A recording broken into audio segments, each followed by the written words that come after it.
It's just fantastic. Captain's log, subdates 21106.9. All isocubes have been refitted with updated bedding in keeping with subfleet standards.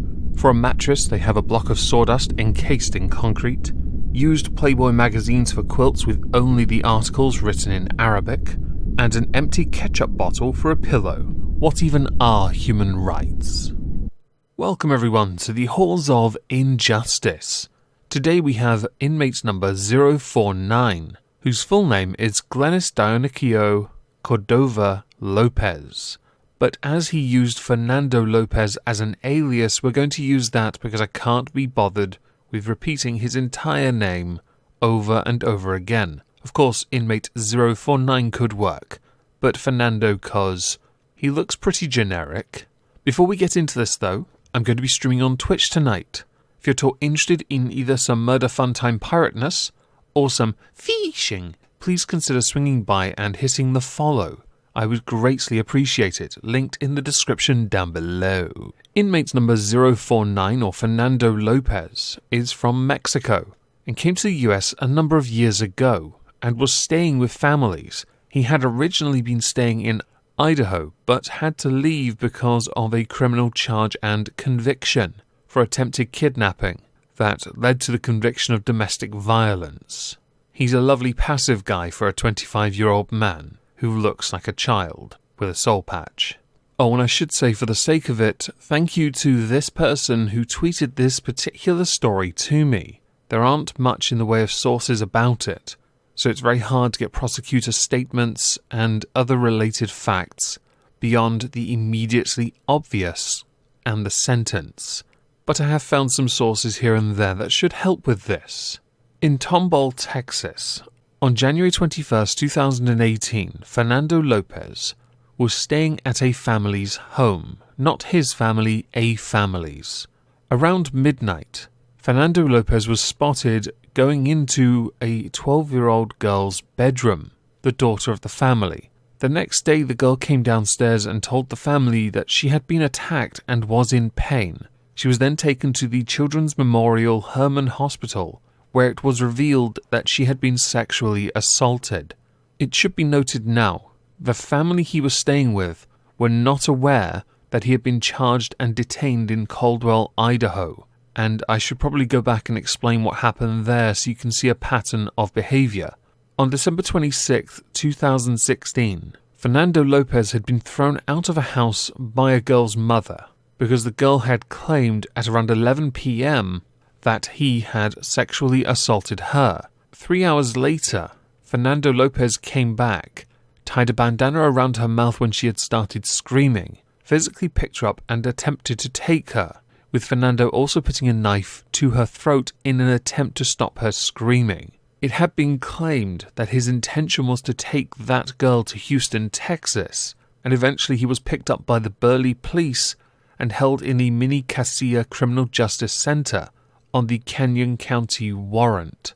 His charges then were rape, first-degree attempted kidnapping, aggravated assault with a deadly weapon without the intent to kill, an enhancement for the use of a deadly weapon, and misdemeanor domestic violence. In an interview with the police, he admitted to having sex with a girl when she did not want to, but he refused to use the word rape. So back to the current year investigation. Upon being arrested, the police realized he wasn't called Fernando Lopez, so the first task for the Division of Sexual Crimes was to find his true identity, and upon doing so, they were then able to find out he had faced similar criminal proceedings in the Harris County Jail. Somewhat interestingly, this all happened 2 years ago. In that time, the investigation was ongoing while Fernando Lopez was held because, honestly, when they found out about Idaho, they realized, yeah fam, we can't let you out. Seriously. Because of coronavirus as well, many trials were pushed back as well. But this trial finally got the go-ahead, and it didn't take long for this one to conclude. Turns out when all the evidence is right in front of you, yeah. And you admitted to most of it. The only quote I can find, by the way, from the prosecutor is, The years he received are not as long as the lifelong pain she will face. Now, it says originally the years she received. I think that was a mistype by the article. And that is after his sentence, so we'll get to that soon, I promise. So soon, in fact, we'll be there in a moment, because he was found guilty of sexual abuse of a child under 14. In Texas, they take this incredibly seriously, more serious than most other states would. Granted, many of you watching this will say, yeah, but if they took this really seriously, the sentence would be death. No, I've always taken the stance of, if you're going to prison for a long time, I want to make sure you live to see the entire sentence. And I'll be honest, based on the sentence he got, I'm not entirely sure when the 25-year-old inmate number 49, because I'm switching to that now, will be coming out. So the sentence reads as follows.